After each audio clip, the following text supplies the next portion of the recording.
So are you ready to get started? Yeah, yeah, Okay, so why don't you first start telling us a bit about who you are, your background, and how you got into the creative industries? cool. So, yeah, I'm Mia.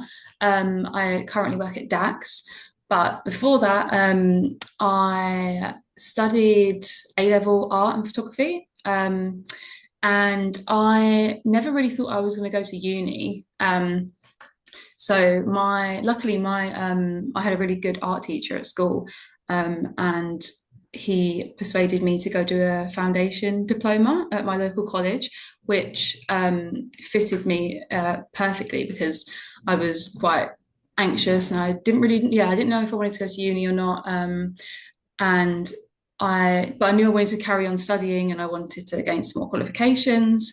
So my foundation diploma was a perfect route for me because it means I could, gain a higher education but not have to move away from home, which was something that was quite anxiety inducing for me at the time. Um, so yeah, I did that, and then I everyone in my foundation was applying to uni, and I was like, oh, maybe I should give this uni thing a try. Um, and during that time, I really discovered what it would be like to study art at a degree level because you get a lot more freedom and a lot more experimentation. And I thought, okay, I'll give it a go. So I went through the whole UCAS application, and I didn't really know what kind of uni I wanted to even go to because it wasn't something I ever thought that was possible for me. So I kind of just went with the majority, and people were talking about, like other students were talking about UAL being quite like a well-regarded university. So okay, I'll give it a go. Anyway, ended up getting into Central St Martin's. Um, and during my 3 years there, it was definitely an experience to say the least. And I definitely learned a lot from it. And then once I graduated in 2021, so like right in the middle of the pandemic, which was a really difficult time to kind of be searching for work and to try and get your foot in the door. Um, but yeah, I think it led to a lot of like self-discovery and a lot of like personal growth during that time. But I was lucky enough to be offered a role as I think my first job title was like art content writer. But I in the job description it was going to have some I was going to have some like social media responsibilities, and that was I was always interested in social media and especially within like arts organizations. And I felt like that was like the perfect way to combine my interests into like a career. And at the time, the government were running something called the Kickstart scheme, which is where they paid for companies to give you like a placement for like 6 months. But luckily enough, Darkula Dot, which was the first company I worked for, they kept me on for like nearly 2.5 years, and that was kind of like my introduction to the creative industry and how I kind of got my foot in the door and how I got started and how I've ended up here now. Amazing. And what like would you say that like looking back, would you have gone to university or like for those people who are like you, not sure what if they want to do that, what would you say? I would say, because in my experience, there was a lot of pressure from my school to go to university, and I understand why. Because obviously, I think you gain so much more out of university than just your degree. It's life experience. I think for me was the main thing. And yeah, eventually moving away from home and having that independence is really character building. Especially when you go to an arts university, you come across such a wide variety of people. And it really does, it pushes you out of your comfort zone in a good way. So I'm definitely glad I went and I would recommend it. But also, if that's not for you, don't pressure yourself into thinking that's the only way to make it into the creative industry. I think these days there's a lot more options, and especially with the creative industry, like you don't because I studied fine art, so the career paths for fine art it was looking quite bleak. I was like, what am I going to do with my life after this? Obviously, the dream would be to be a practicing artist and earn money out of my art, but the reality is that that is quite hard to do. But I think it's about finding how you can take your skills from what you learned at university and transfer them into a career. And so I'm lucky enough to be able to have that art background and working for DACS now, which is an arts organisation that kind of deals with the copyright and licensing of artist work. So I can apply that art knowledge and then combine my social media and marketing knowledge in like a perfect fit. Mm. But it's all down to what works for you and how you what you want out of life Yeah. and career. Yeah. Yeah, like you said, there's so many more options now. Apprenticeships, Yeah, like you have to go to uni, foundation courses. So definitely do your research. I think with the creative industries, what's different to say if you go to university for law or like medicine, like they have very clear career paths. yeah, Whereas yeah, it's not often, I think when you study a creative course, you're then going to get that exact job. yeah, And I think that's maybe where people are like led to believe is that, you're going to study fine art and then you're going to be a fine artist for the rest of yeah. your life, which just isn't really the reality. But like you said, I think it brings so much other things. Yeah. I think Um, it's important to kind of also consider other things you're interested in at the same time and figure out ways that you can combine them all together. Because as human beings, we have lots of interests. We're interested in a lot of things, lots of different things inspire us. So it's just about like maybe creating like a mind map and drawing out how, okay, I'm really into football, but I also really like art. So maybe I could become some kind of like graphic designer for a football team. Do you know what I mean? Like mm, it's combining all these different elements that make you you and kind of and no definitely. job is a perfect job. You're going to have jobs that it wasn't quite the right fit and you move around a bit and that's completely normal, especially this day and age. You don't stay somewhere for very long. I mean, you can, but I think about like my parents, for example, they worked at the same place for like 20 years. I think that's a lot less common these days. And I think it's not to put pressure on ourselves for having our first job be the thing that's we're going to be forever. Because obviously we grow and we develop. So yeah, just kind of take that pressure off and just see where life takes you, I guess. Yeah, no, definitely. And I think, when you've said think about what you want, I think the roots in are really like, do you feel ready to start working straight Yeah. away after Yeah. school, or do you just need a bit more time to figure things out? Exactly. I think that's maybe where university comes in. Yeah. And so when you were at art school, art university, did you ever feel like imposter syndrome, off like Central St. Martin's to some people might sound quite like I guess, full of like people who know everyone or Yeah. it's probably got a bit of a perception. So, how did you feel and what were your challenges? It was interesting because as someone who didn't think I was going to go to uni, I didn't really know much about like the name of like Central St Martin's and kind of what that involved. It wasn't until I actually arrived that I understood like you know these are the type of people who go here and obviously not everyone's like that. It's a massive university. There's thousands of students. I think in within my own cohort there was like 180 people. So, really, really wide, really big. But yeah, the imposter syndrome was definitely there because I was the first in my family to ever go to uni. And what they did at the time, it was they ran like a program for me and some other students for people who were the first in their generation to go to university. And whilst that was really good, and the tutors, it just kind of involved the tutors kind of trying to make sure that they were filling in the gaps if there were any, how to research properly, how to write an essay, how to contribute in seminars. Um, and whilst that was really good and it was a really valuable experience, it did make me more aware of my differences, I think. Mm. Um, because, for example, I think there was like maybe 30 of us in this group, and that was across like, all different degrees. It wasn't just fine art.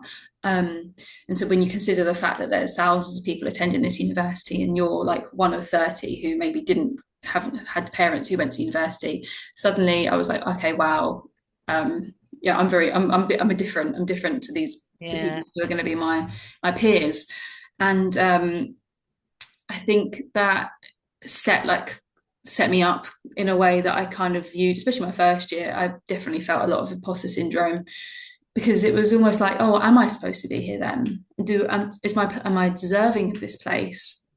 And you're kind of on the back foot, um, and it kind of freezes you in that moment, and you maybe sometimes don't put yourself out as much as you would like to out of fear of rejection and fear of failure. Um, that was difficult. I'm not going to lie, that was difficult. But I think it just takes time to embed yourself. And with any new experience, it's always going to take time to get used to it. Um, and yeah, it's just something that it takes finding other people in a similar boat to you to kind of help you get through that. And there obviously were many people who are in a similar boat, and it's easy to feel isolated and lonely in a situation like that. Um, and at CSM with such big characters, you can kind of feel a bit lost sometimes. But it's Mm. just about finding those connections for you that work and keep going at it. Yeah, that really helps. Yeah. And like I think everyone will like suffer from imposter syndrome at some point in their Yeah, career.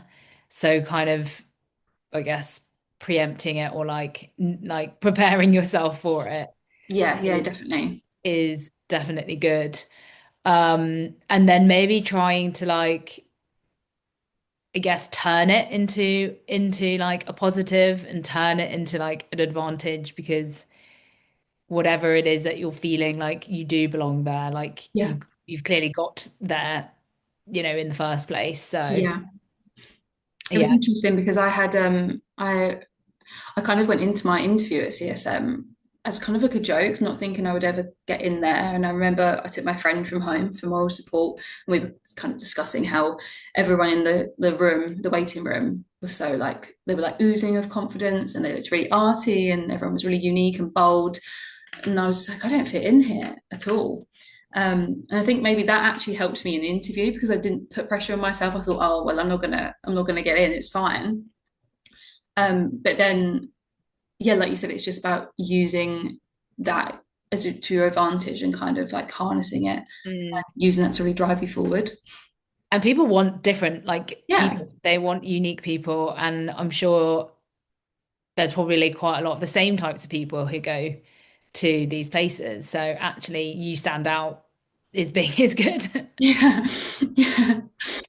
Um, and so yeah, do you have any like advice for people who don't feel like they are good enough or like they are feeling like low confidence? I don't know if there's anything specific that you do or anything that you tell yourself.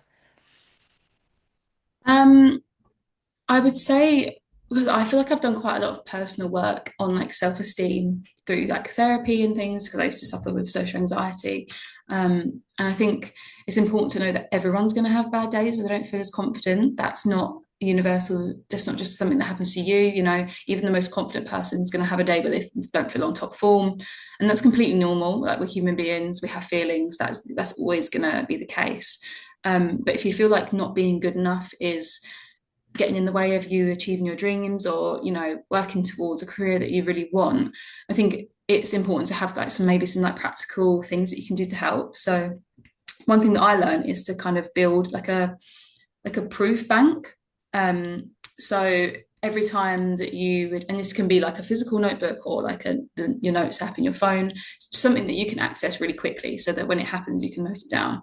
But what I would do is if I had like a bit of praise from a tutor, or if someone even just passed me in the studio and said like, I really love your painting, I would note that down, because what you're doing is you're collecting evidence that you are good enough. And even it has to come from within as well. So like even if it's not just about external positive reinforcement, I think if you've done a painting that you're really happy with, or you've finished an essay really quickly and you're really happy with it, like it's important that comes from within as well. So your own personal achievements, note that down, so then the next time that you have these feelings of self-doubt and low self-esteem and feeling like you're not good enough, you can refer back to your evidence and say, well, I am good enough because X, Y, and Z, and because so and so said my painting's really good, or I got this grade, or I push myself up. It has to be like the smallest thing. It has to be all of the things, your big achievements, but also your little wins. So like, oh, one day I didn't really feel like going to my seminar because I was feeling a bit anxious, but I pushed through and I did it. And maybe I didn't speak or I didn't contribute, but I was there and I was present in the room. That's still a win. So it's important to note that down. So the next time you're met with this negative self-talk, you can recognize the feeling, sit with it a bit, and say, actually, this is irrational. Mm, And yeah, you can almost like disprove yourself. So it's like a bit of homework. That's what I yeah. would suggest to do. Oh, I love that. I really like that because I think you forget really easily about any positive comment Yeah, and you yeah, like focus more on exactly. the negative stuff. As humans, we focus on the negative quite a lot. So I think it's important to have that physical evidence of the positives that you Mm. can remind yourself with. Love that. Never heard that before. Was that Proof Bank? Proof bank, yeah. Great. And okay, so you're now working at DACS, Yeah. which you obviously mentioned about. What's your current role now? And also like with your anxiety, are you quite open about that to employers? Like how should people navigate that? Yeah, so currently I am a digital content officer at DACS. We are a collective management organisation, which basically means we're a non-profit and we manage the rights and royalties of artists who are our members. I think I am quite open about my anxiety and my background and my struggles because I think it makes me who I am, and I'm quite proud of my journey and where I've come from and where I'm heading. And I think being open with it is the best, especially in the creative industry. I think there's a bit of leeway with that, where our careers aren't laid out on a path for us. Do you know what I mean? It's you can be whatever you want to be. We have the privilege of being quite loose and it's not very rigid. So people are a lot more receptive to things like that. So I would definitely be open with it. And I think that then in turn helps yourself because you're suddenly stripping away that pressure and you're not feeling like you're hiding something. And there's a lot that people can do in organisations to support you with this as well.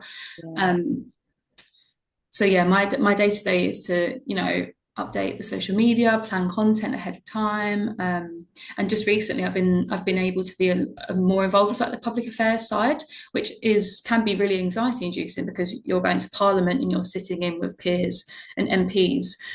But I just throw myself into the conversations that they're having, which is, around how can we make the arts more accessible? How can we uplift people from like underprivileged backgrounds? How can we, increase equality in the arts, which is something I'm really passionate about. So instead of focusing on the fact that, oh, I'm sitting next to MPs and peers in Parliament, I'm thinking, oh, no, this is a conversation that I actually really have something useful to add. So just taking away that element of you're trying to come out of your head a little bit and throw yourself into the task at hand rather than focusing on the people that you're around and what this means for you. And yeah, does that make sense? Yeah, no, definitely. Like, don't be afraid to not talk about it. Yeah, I think a lot of people are scared to talk about it because they think that they won't get the job or people will see them, less. But if you're not upfront about it and then you do get the job, I think that will be even worse for you because then you kind yeah, of got to feel like you have yeah. to hide it and things like that. So And I at the end, definitely would say share it. you're putting pressure on yourself at the end of the day. So if you can take off that pressure, then that's going to make your life so much easier. And Mm, I think people do really respect honesty, and it really says something about yourself if you're able to be brave with your struggles. yeah. You're able to share the things you've gone through. I think employers really do appreciate that, and it works in your favor. Yeah. And I think most of the time, employers are really open and inclusive and Yeah, understanding. It is just the small batch people. yeah. Um, But you don't want to work for them anyway, so it's fine. exactly. You don't want to work with them anyway. Well, Mia, we've nearly run out of time, but the last question I have is if you could give, yeah, one piece of advice to your younger self, what would it be? I would say not to compare myself. And I know it's easier said than done, but I think I had a quote that's like comparison is like the thief of joy or Yeah. something like I that. love that quote. I love that Yeah, I quote. love that quote. It instantly snaps me out of whatever like negative mood I'm feeling because you know it's with the art industry, it can be things are quite gate kept and people don't share their progressions maybe as much as they should and how they got to where they are. So naturally, you then go out and you try and seek that information. You know, you're stalking people on Instagram and LinkedIn to see how they got to where they are. But then you start thinking, oh, well, they did the same degree as me and now they're the head of so and so. And then that comparison starts to creep in. And that's what I would really wish I could tell my younger self to like not get hooked into that and to try and just see take the knowledge and use it, but don't get sucked into that negative circle of just comparing yourself because everyone's journey is different. And you know, comparison's only going to make you feel worse. Mm. So just to be gentle with yourself and to limit yourself on how much of that you do and follow the right people as well. Follow people that make you feel good. Don't follow people that you think are gonna like trigger that anxiety. Yeah. Um, yeah, that's what I would suggest. Oh, no, I love that. Well, a great piece of advice to end on there. Thank you so much, Mia. Thank Thank you you. for being so, yeah, open as well. Thank you for having me. And hopefully we will get you back and do Yeah, more talks. sure. Well, we will let you go. Thank you so much, Mia. Thank you. Take care. Bye.